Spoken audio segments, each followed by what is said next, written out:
One of the biggest downfalls of new entrepreneurs is they fall in love with their solution and how they think the problem's going to get solved versus fall in love with the problem and the customers who have the problem and be open-minded about how you're going to end up solving it.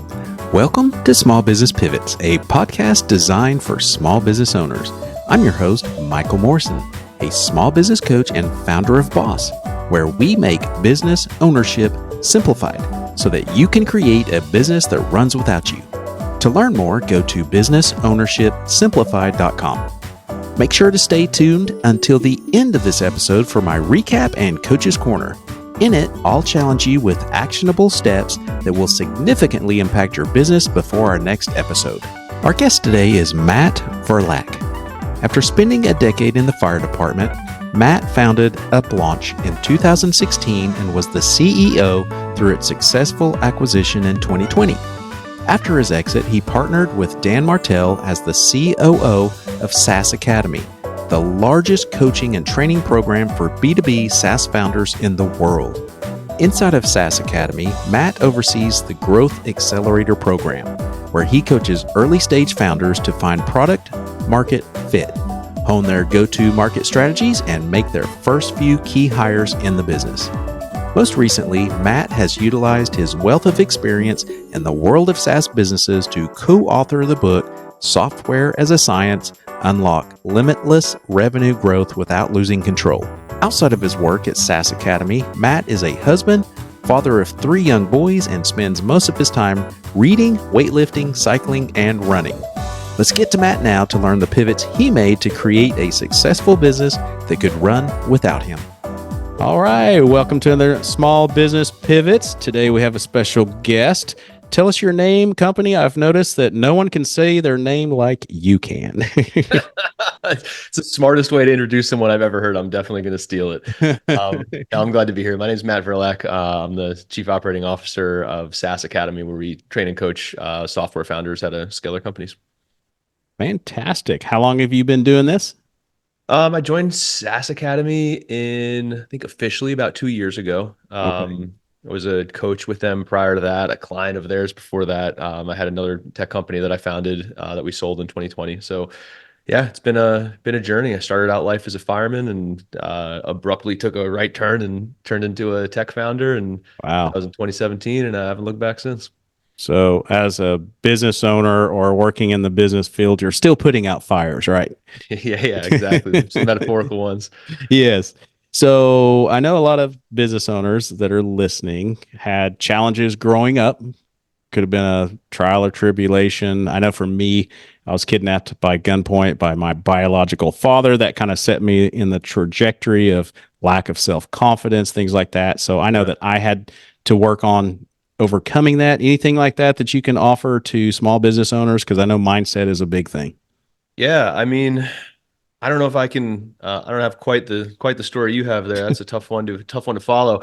But Yeah. I think for me the biggest like recurring challenge growing up was just around financial security. I come from a single parent household. My mom is incredible, worked her ass off, my entire childhood to provide a solid childhood experience for me. But there was always that fear, right? The ups and downs of, how are we doing?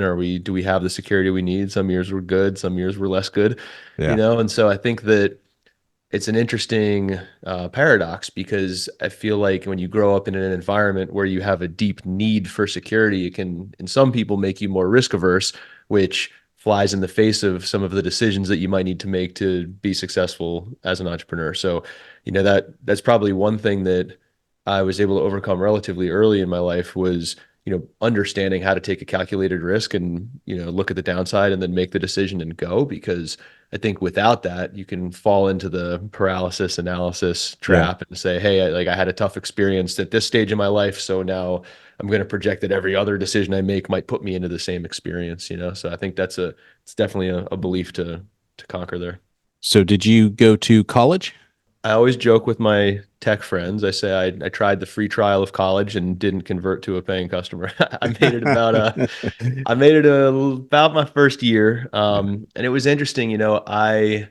I showed up, I went to business school, but freshman year in college, it's all general education and stuff like that. And I didn't like intrinsically put a lot of value on being well-rounded. I showed up with the mindset of, all right, it's business school. Teach me how to business, Yeah. let's go. I want to learn, I want to sell, I want to market, I want to create. And it was everything other than that. So I drank a lot of beer, played some rugby, went to class sometimes, and Yeah. it Yeah. uh, and it wasn't for me. And so after that first year, that's when I punched out and switched gears to join the fire department, which was in 2004. So the fire department obviously probably taught you some good lessons, I would think. What applicable lessons would you say those have been beneficial to you in the business world? Yeah, there's a few. I think one of the advantages you have in the fire department, it's also one of the disadvantages, like many things, but you have really close relationships with the people that you work with, right? And where I started out as a volunteer fireman before I got hired as Mm. a actual job. And so I actually lived full time in the firehouse just outside of Washington, D.C., like as my primary residence. So it was like me and 10 other people, and we were on the fire trucks every single night, which is how we paid the rent. And then we were either working or going to school during the day. And so, like, the depth of those relationships is crazy. I mean, you're every night in literally a big room with 15 beds in it, right? Mm. And so, how does that pertain to business? Obviously, we're not doing the same thing, but I think that the best leaders in business are the ones that can have the conversations and the relationships with their direct reports that can comfortably transcend business topics, right? Where the people on my team, I can tell by their tone of voice if they're in a good place or not. I know their spouse's names and their kids' names and what kind of phase of life they're in and what they're up to. And I think that if you've never had a tight relationship with coworkers like I had in the fire department, it's tough to see the value of doing that until you really need it. And I think that's one of the things that sets me apart as a leader. It's not any kind of like forced, intimacy discussion kind of stuff or anything like that. People share what they want to share. But just knowing that the potential's there to go a level deeper than most people do with their boss or coworker or whatever. Because like when the shit gets hard, that's what gets you through. Like Mhm. everyone wants to unify behind the business goal, but when the business goal is the thing that's causing the tension in the business, the relationships with the people next to you is what's going to carry you through. And so I think being able to cultivate that in a high stress environment really lends itself well to growing a company. What got you into business from the fire department? I always kind of call it an accident because it wasn't a really well thought out plan, if I'm being honest. There's a thousand ways I could go all revisionist history on it and make it sound really, really smart, but it wasn't that. The way that it happened. My best friend Jake was in the fire department with me when I came out of the fire academy as a rookie. I got assigned to the same firehouse that he worked at, so we were hanging out. He created a CrossFit gym in Gettysburg, Pennsylvania, where he was living, and knew that I had done some, coding in high school, and was like, hey man, can you help me out, like my website or whatever? Because he didn't know how to do that kind of stuff. And so it's a fire department, we help each other. Everyone's got a trade or a talent or something like that. So I made him a website, made a few more websites for CrossFit gyms, and that's how I started my first entrepreneurial adventure, which was some exceptionally mediocre fitness websites for gyms. Yeah. But that evolved into figuring out marketing automation. And this was like 2015, 2016. So it existed. There was some software out there, but it wasn't commonplace like it is today. Fill out the form, get the emails, text messages, all that. It wasn't as well adopted as it is in 2024 when it sounds obvious. And so we built some of these automation strategies for Jake's gym because he was trying to figure out like how can I be the face of the business in my local community and also be in a different state for 24 hours at a time riding on a fire truck. Like that was the problem to solve.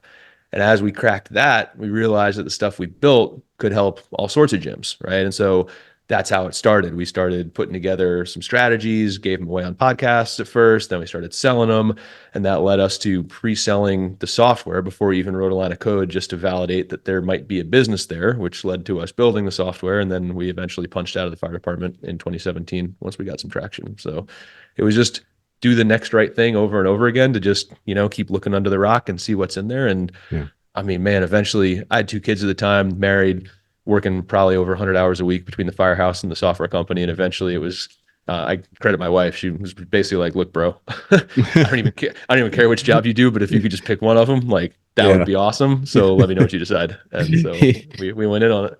Yeah. Well, I know that you said common word that a lot of entrepreneurs say, and that's accidental. Mm, It's so interesting that entrepreneurs that set out for the money are less likely to succeed. There are some that get through there, but yeah. it's the ones that have a passion or find something that they want to solve or provide that usually just get successful.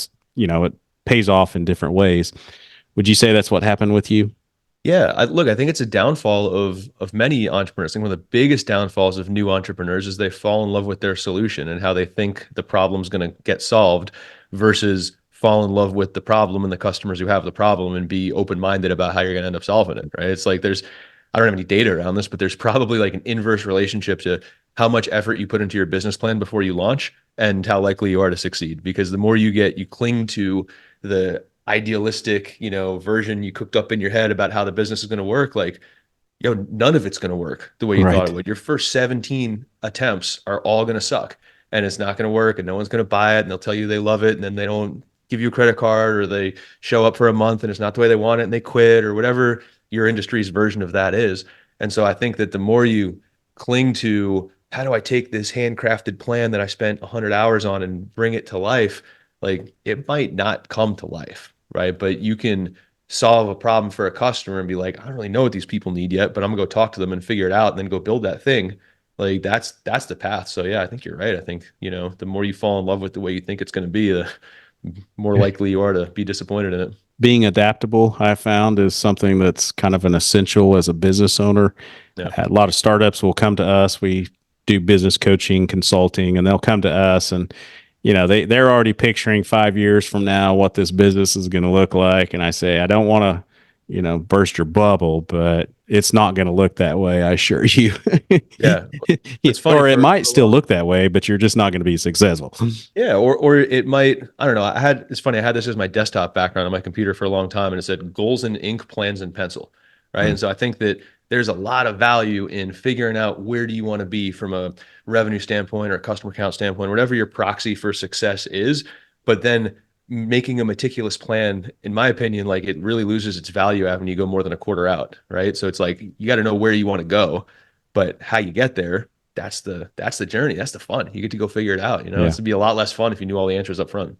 Oh, amen to that. I've got a quote that I crafted that's my daily mantra, and that is every day is an exciting adventure with problems to be solved and memories to be made.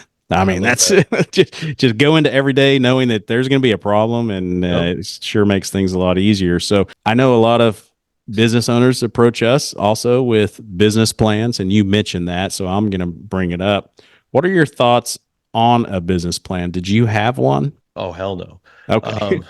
Um, yeah, I didn't, I had an idea. I was trying to make it to Tuesday, man, every week, but that's not to say that I don't think there's value in them. I just think that there's diminishing returns on going super deep, right? And so what I usually tell people is take your first, swag, scientific wild ass guess at what you think the solution could be sold for, what you like, figure out the unit economics, figure out where you think you could find your customers, and essentially come up with a hypothesis is step one, and have some type of spreadsheet, a minimum effective dose of some kind of financial model where you're like, okay, this could hypothetically work because it helps people figure out their constraints. I know that if I think, you're going to pay $300 a month for this particular service, and here's my goal on what I want to earn 12 months from now, then I know that roughly my constraint on what I can spend is X. And like, it sounds elementary, but that's usually the depth that I will do for a new business, like a plan is just have a clue.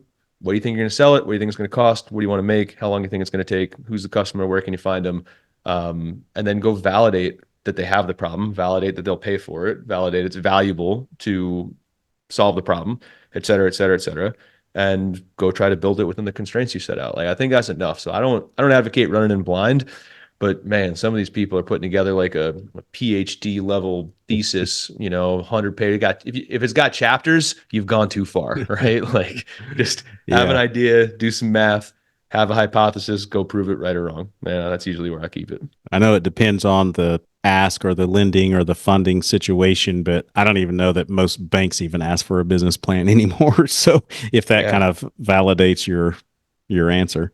Yeah, it's interesting. I don't know. It's one of the areas where I think everything I just said, like software in 2024 is a relatively low CapEx venture, right? Like you can start it relatively inexpensively. There's so many cloud-based solutions. It's a lot more around knowledge at this point, being able to code or finding someone who can, being able to solve the problem. So yes, the calculus may change a little bit if you have to meet certain requirements to get bank funding or get an SBA loan or take venture capital money, et cetera, et cetera. But if you got something that you can self-fund or bootstrap from early sales, yeah, spend the time on that. Yeah. Customer funding is a great way to build a business. What did you focus on first when you jumped out into the entrepreneur world?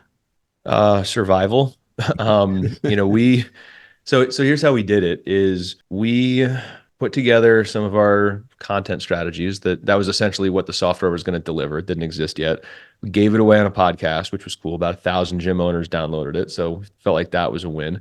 And the first dollar we made on the internet was basically like me saying to Jake, hey, I can chain the software together for other people, same way I did it for your gym. Let's offer that for like $100 and maybe we do it 10 or 12 times and get some reps. So 72 hours later, about 100 gyms bought that thing, Hmm. which was terrifying because I Yeah. didn't know how the hell I was going to do it. I like got my buddies together. It's like, guys, here's some money. Let's go sit in a room and like I'm gonna write you a checklist. We were just figuring it out. And so that was step one. We were still on the job at that point. But from there, we pre-sold the idea of the software that we wanted to build to the customers that had bought the first thing, right? And I think that was really important. And we didn't pre-sell it like, would you buy this? Yes. Okay, check. Like we pre-authorized a credit card transaction. Like they had to give us a credit card number to get on a waiting list. And we kept Hmm. on a waiting list for 7 months. Like it was a big ask. And so Jake, my man's got charisma. He got 61 credit cards authorized from phone call conversations. No demo, no slide deck, no code, no nothing. And so at that point, we had a pretty unavoidable signal that like there's demand for this thing and people are willing to plunk down their credit card in exchange for it. So that's when we started building, and then we left the fire department slightly thereafter. So the the first thing that we focused on was just trying to generate enough revenue to take a paycheck. I'd set one of my favorite goal setting methodologies is I try to set the hurdles that I need to cross, 6 and 12 months out before I get there, because it's a lot less emotional if you do it up front. And so I had agreed with Jake and with my wife and everybody that if this business can at least pay me 30K personally, like a $30,000 salary a year from now, then I'm going to go back to Firehouse, and I would have lost my rank and so on and so forth, but I could have got back. So it was a little de-risked. So 15 months after that 12-month initial deadline, we ended up getting where we needed to get. Yeah, it was all about sales and retention is what it came down to, and getting the product where it needed to be. You're listening to Small Business Pivots. This podcast is sponsored by Boss, where business ownership is simplified for success. Boss helps business owners create a business that runs without them with business consulting, business loans, and much, much more. Go to businessownershipsimplified.com to learn why small business success starts with Boss. If you're enjoying the podcast and want to stay up to date with all of our episodes, make sure to hit that subscribe button, give us a thumbs up, or leave a positive review. Let's get back to our guest. I visit with a lot of small business owners that seem to be distracted on the next latest gadget that you have to have.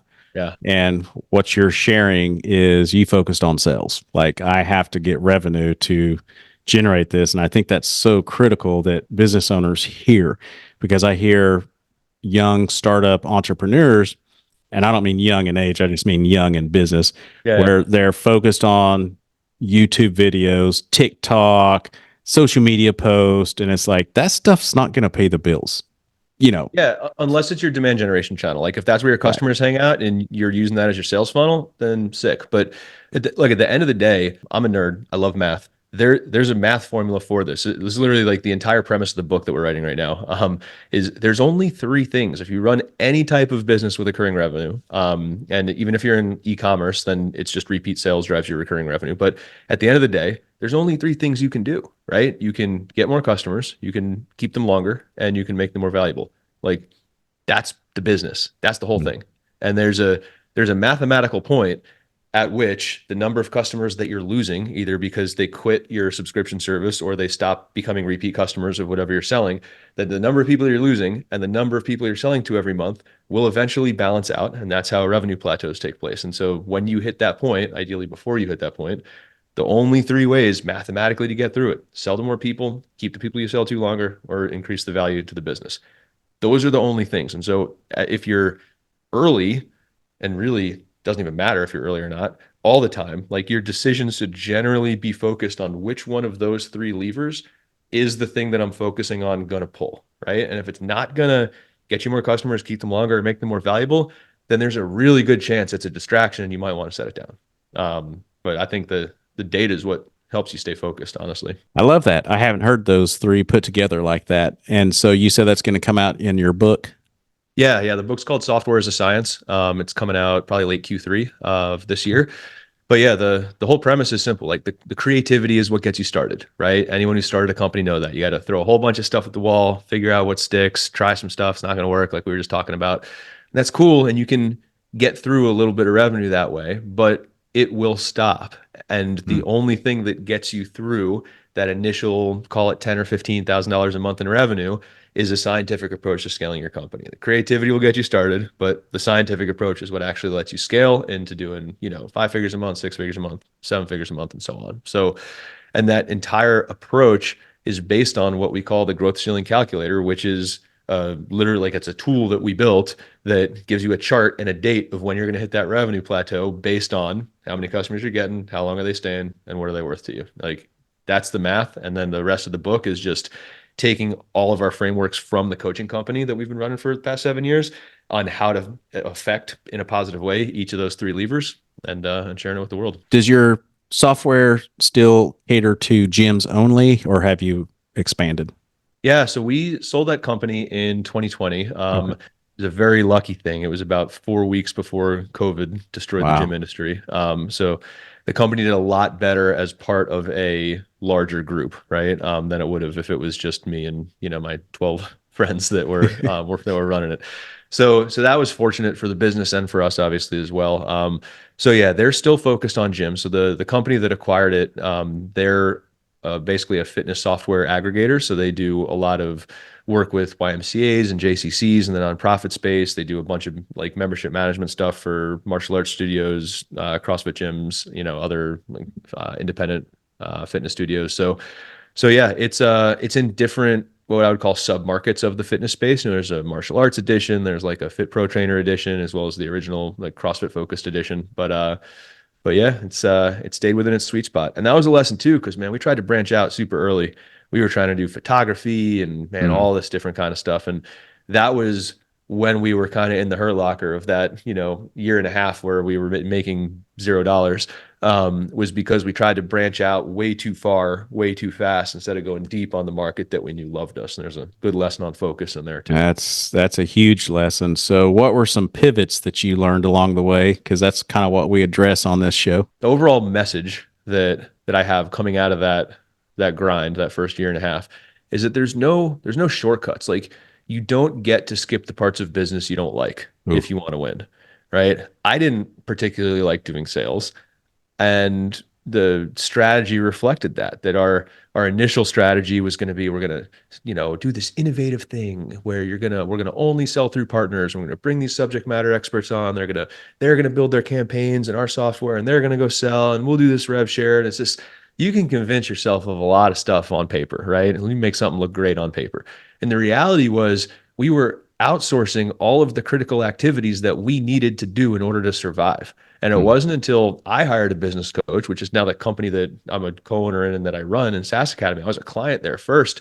And so I showed up to an event in Canada. I went up there like 3 days after I signed up for some business coaching because I was like, look, we're getting ready to hit this 12-month deadline. I don't want to lose. So I'm going to at least go try to get smarter and see if I can figure it out. Yeah. And I went up there and I sat in that room and I realized two things. Number one, we were the only people with that weird business model. And number two is like I was the brokest guy in the room.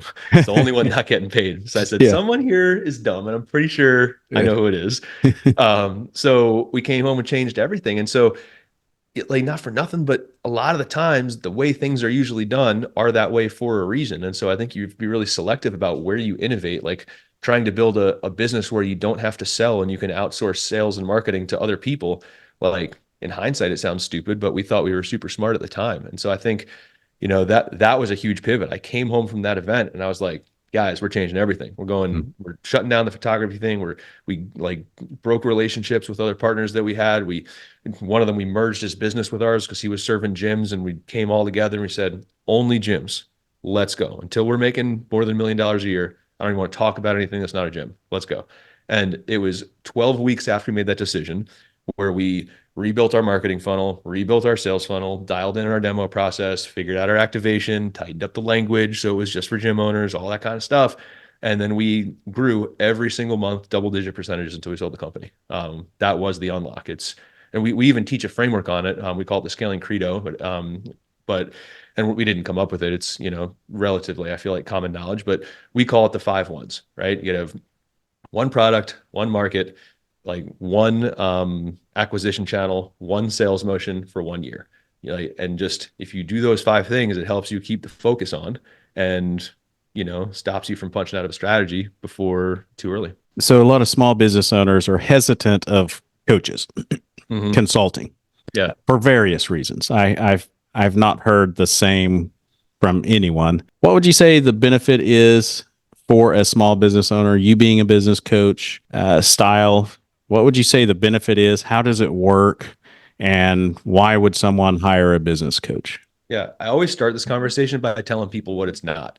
Right. And so the first thing I level set with anyone I talk to is if you're hiring a coach and asking the question, how is this person going to generate ROI for me? Like you're approaching it wrong as the consumer of coaching and you're not ready to have a coach. Because what you need to think as the entrepreneur is how can I extract my ROI from this relationship, right? And can this coach help me get there faster? The onus is on the person being coached. Now, that doesn't mean that coaches get a free pass, right? I do think there's a decent number of coaches out there who haven't done the thing that they're coaching people on, et cetera, et cetera. So I think that it's really important to thoroughly vet who you're working with. But assuming that you've done that, the way that I think these relationships work is that the role of a coach is to ask you the questions that you didn't know to ask, to get you to crush the limiting beliefs that you may have that you didn't even know you have or you wouldn't be able to overcome on your own, and to, show you the path so that you can learn through the mistakes of others instead of having to make every mistake yourself. I think that we as human beings sometimes put a lot of value on like, I'm tough, I'm gritty, I can, whatever, nose to the grindstone for years. But like, it's actually not smart to do it that Right. way. Look, like Yeah. I love hard work. You know what I mean? I love doing things the hard way. It makes me feel like I'm productive, but honestly, it's kind of dumb. If I can learn from the mistakes that 1,000 people have made before me and I can get the same result without having to go through all that stuff, like it's a basic concept of the time value of money. If I get the same result in 2025 instead of 2028, it's a lot more valuable to me and my customers and my team and my family and everybody around me. So, I just call it paying for answers is really what it comes down to. And you can do that through mentoring relationships, through coaches, through advisors, whatever you got. But oh man, we're not flying to Mars here. Like whatever your business is, it's 10% art, 90% science. And Yeah. people don't like to admit that, but that's the reality. Like if you're running a car wash, you're not the first person to run a car wash. And there's probably people out there who are really good at running car washes. You probably learn a thing or two from. Same for software and everything else. Like go get that knowledge and win fast. So Yeah. that's what I tell people. But a coach can't put it on a plate for you, right? They Right. can't feed it to you. Like it's and when the business wins, it's the founders win. The coach could draw the map and be proud of that, but the founders are the ones doing the work. Yeah. So They're the that's how I ones look at it. doing the work. So, as a business coach myself, I see a lot of business owners hesitant. And so, one of the reasons is they don't know how to find a business coach. Do you have any suggestions on that? Like, what should they be looking for Yeah, in a I mean, coach? yeah, the biggest thing you should be looking for in a coach is a track record of someone who's achieved the things you want to achieve. And there's a lot to that. Just even within an industry, there's people where if they've created $1 billion business that was backed by, venture capital money, and you want to bootstrap a business to a few $1 million a year and just live an incredible life, both of those are hard to do. Both of those are wonderful outcomes that can have generational impact on your family. Both of those are also very different. So, like, where did they get is number one. How did they get there is number two. And then I also think that there's a personality element to it where you've got to be able to, communicate in a way that serves both of you. But on top of that, it's just something I've done is like I've hired all sorts of coaches. I'm not a proponent of coaches just because that's what my business does. I got a coach for everything. I got a fitness coach, I got a mindset coach, business coach now, all sorts. And what I always do is I try to set down my expectations when I join, because a lot of the time, some of these relationships might be 6 months of not feeling like I'm blown away and then hearing that one thing I needed to hear at the exact right time that made me $1 million, or helped me get the next big deal or whatever, so a lot of it too is it's not necessarily frequency as much as it is impact of just having that person for that right decision. I had one conversation when I was negotiating the sale of my company that significantly changed my approach to how we were doing it and increased the exit value. I had, one conversation that early time in Toronto at that, we call them intensives, at that intensive that made me go home and change the entire business model. Without that, I promise you we wouldn't be on this podcast right now. So a lot of the time it's just, there might be 11 seconds of dialogue with one person, one time in one room on one day that changes the entire trajectory of the business. And I think that, if you enter into a relationship like this and you expect to constantly be, blown away with the genius Oh, yeah. stuff every single minute, like also like building a businessman is the dirt. Like you just got to get the shovel and get after it sometimes too. And sometimes it's boring and it's repetitive and you got to go do 1,000 sales calls and you're like, what the hell am I even doing here? Like sometimes it's just hard. And so I think you gotta be ready for that too. So I don't know. I look for coachability more than anything else, in a client. And I hope that the clients are looking for experience, in the coach. You mentioned a few things that I'm a big believer in. I was encouraged to be a business coach 2 decades ago for one reason and one reason only. And that is because I've actually owned businesses. And you mentioned that, where have these people been where I want to be? Yeah. And I was kind of shocked that he told me that most business coaches have never owned a business, which to me surprises me, like how you could coach somebody Yeah. through a business. And then the second thing is often tell our clients that are in any of our coaching sessions, we're not going to have a hip, hip, hooray every single time. Right. Sometimes you may hear something you already know, but feel confident that you're working on the right things from someone that's been where you haven't. So, because I know for a lot of business owners, we have self doubts. Am I working on the right things in the right order at the right time? That kind of stuff. Because everybody else seems to be leapfrogging me, except for, and I'm just stuck. And so you said some very powerful things. So, how would someone work with you? We have 3 different programs at SaaS Academy. So we only coach B2B SaaS founders, which goes back to that exact premise of our business is never going to coach someone in something we haven't done. All of our coaches, all of our C-suite, all of our owners, we've all founded B2B SaaS companies. Most of us have sold at least one, right? So that's our skill. It's not e-commerce. It's not B2C. We don't know how to build the next Instagram. I love that journey. It's not my journey, So, Yeah.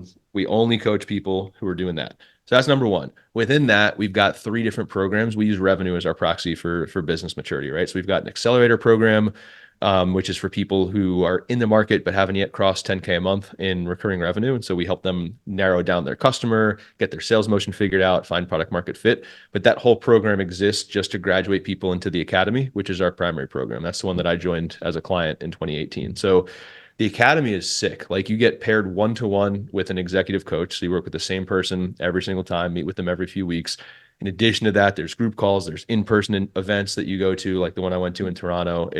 That program's deep. And then we take you all the way up to 250K a month in revenue is kind of where the ceiling of that program lies. And then on top of that, we run a high-level mastermind for clients who are doing 250 a month and up. And that one, it's called our SaaS boardroom, and it focuses a lot more on like legacy and impact and scaling up into the 8-figure range and beyond, just to help the founder become the person that they need to be to continue to grow the company. Because the 21 irrefutable laws of leadership. Number one is the law of the lid, right? The business ain't going to grow more than the founder grows. And Yeah. so when you get to the boardroom level, we're focusing on how the founder grows. So that way everyone else's dreams get to fit inside the vehicle that founder's creating. So those are the three programs. That's how they work. The early stage one is cohort-based group coaching. The other two are one-to-one, and boardroom has the mastermind component. So it's a variety of stuff, man. We've iterated a lot over the years. You mentioned a lot of good things there. One of them is that you have business coaches. And so if someone's looking for a business coach, that could be one of the questions that they ask is, do you have business coaches yourself? Because I find that's super important. I have business coaches just like you have business coaches. The second question would be, what are your accomplishments? Like, have you owned a business? Have you exited a business? Yeah. For me, myself, I always encourage people to ask about their failures too and how they came out of it. I was a partnership in a very large business that imploded from within because of a cancerous, toxic partnership. Filed a bankruptcy, the company, and I was just asked last week, well, that doesn't really make sense that you're coaching others. And I said, I would rather learn from someone that's failed and how they came out of it than someone that's never even had their feet dirty. If someone's looking for a business coach, those are some things that you can use to qualify. Anything you would add to that? Yeah, if they don't have a story about when they failed, they've either not tried very hard or they're lying. Like that's what it comes down to. There's not a way through where you get to just be the golden child and everything works all the time. So if you haven't gotten knocked on your ass, then you're probably not being real or haven't pushed hard enough where I would want you coaching me. That's the way I look at it. Like I want to know all the shit. I want to know all the dirt, all the time you got your nose broken and the time you filed bankruptcy and whatever it is, right? Like, because everyone's got that stuff, man. So I don't know. I just feel like if it's not hard and you haven't been challenged in that way, then yeah, you're either not open to talk about it, which is a flag for me, or you haven't pushed that hard. Not If easy. somebody wanted to follow you, get in touch with you, what's the best way to do that? Yeah, so there's two ways, right? If you're a B2B SaaS founder, SaaSacademy.com, that's the way. If you want to participate in the coaching program, obviously I'm a big believer in it because it helped me. I was squirting water for a living and didn't know what the hell I was doing, and I was able to figure it out. So if I I've can do never it, heard you it probably put can that too. way. That's funny. That's it. So yeah, we're at SaaSacademy.com for that. And then yeah, for me, MattVerlaque.com. I'm Matt Verlaque on all the socials. I'm pretty active. Got a weekly newsletter about building businesses that won't break down. And yeah, starting to do some YouTube stuff, starting to get more comfortable on camera, and I don't know, getting ready to get this book out. So that's the plan. Well, that was my next question. So where can they find that book? On your website, or is that part of the SaaS Academy? It'll be everywhere. So for now, until we get the book website stood up, you can find it on mine once it comes out. So yeah, just head to mattverlaque.com. It'll be all over there. And as we get a little closer to launch, we're going to get it all squared away with the website and the whole 9 yards. So final question. If you were in front of a room, in front of small business owners, what is that one nugget, that one piece of advice that would be applicable for all of them? Yeah. Know your numbers. That's my piece of advice for everyone. If you don't have a scorecard where you're tracking weekly data, start today. That's what it comes down to, because you said something in the beginning that I loved, which was talking about basically the entrepreneur's shiny object syndrome, right? Buying software and doing this, and I'm going to try this thing, TikTok today, and I got to go buy this new whatever project management tool tomorrow. Like, guys, the numbers are what wins. Now, it doesn't mean you got to be a mercenary. I'm not saying money's the only thing that matters. Like, I think money's a scoreboard, right, of being able to run a successful business. But in order to make good decisions, you got to know the numbers. And so I even have a template I give away on my website. You can go find it, but it's called the Precision Scorecard. Like, I care so much about this, I'll even give people a spreadsheet. But every single week, track all the weekly data, all the way up to the behaviors that you're supposed to be taking, not just the trailing indicators on like, did I make sales this week? And then you'll be able to see whatever part of the business is the most broken, because something's always going to be broken. And that's what you need to focus on fixing. And it should ideally roll up to get more customers, keep them longer, make them more valuable, right? So if you don't know what's up funnel of those three levers, you're guessing. And that's a really painful way to grow a business. So that's the one thing. Got to know your numbers.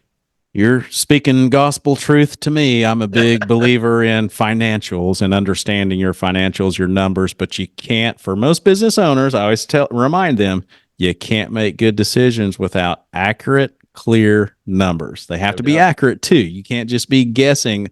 Yeah. I know a lot of business owners will say, "Oh, we probably profit. Our margin is probably 18%." And I'm like, show me the numbers, because what you're saying, I guarantee, is off. 100%, man. And that's one of my catchphrases with my own team is like, and I just tell them up front that I'm going to say this, so they don't think I'm some like huge a-hole or whatever.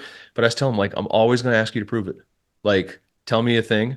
And it's funny. I saw this LinkedIn post from my friend Kevin Dorsey. He's a like prolific leader of sales teams, but he said that he installed this phrase in his company.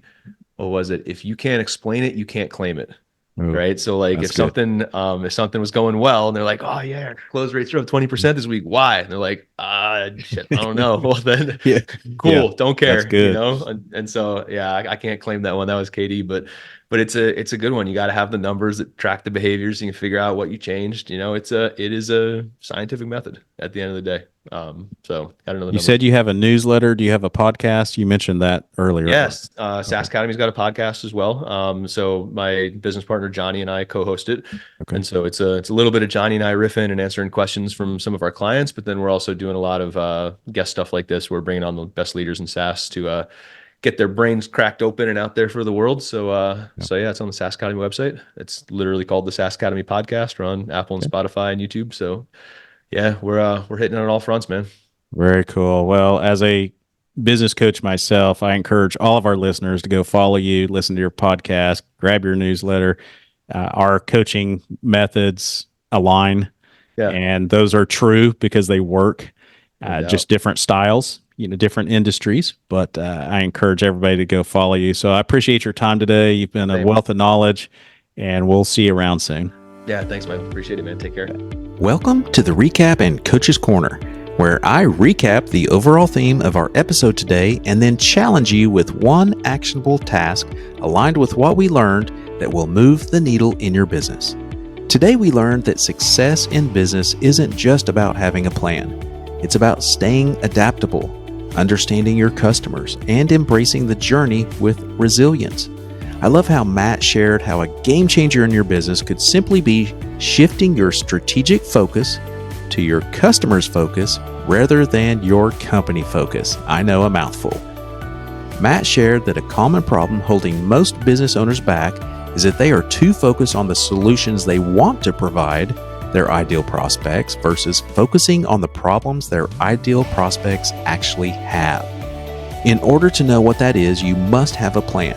And that leads us into our Coach's Corner.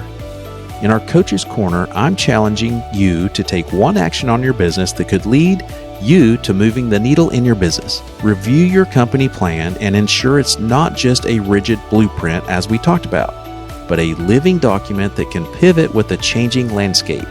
Pivot is the key.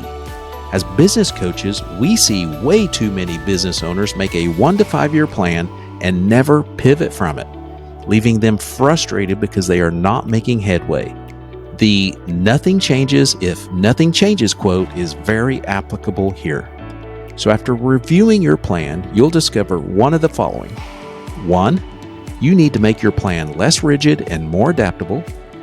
2, you don't have a plan because it sounds complicated and you don't know where to start. Or 3, you need a simpler plan with a step-by-step process. If you've discovered any of those to be true, your actionable item this week is to update your plan if you have one, or download our free Visionary Worksheet. Our Visionary Worksheet is a simple step-by-step plan that will help you define goals and clarify your vision so that you have an easy-to-follow plan. Download today by going to businessownershipsimplified.com and click on the freebies under the resources section to download our free Visionary Worksheet. You can also find the link to our free Visionary Worksheet in the show notes description. Thank you for listening to Small Business Pivots. Please don't forget to subscribe and share this podcast. If your business is stuck or you need help creating your business to run without you, go to our website, businessownershipsimplified.com, and schedule a free consultation to learn why small business success starts with BOSS. If you have a guest or topic suggestion for our podcast or just want to talk anything small business related, email me at michael@michaeldmorrison.com. We'll see you next time on Small Business Pivots.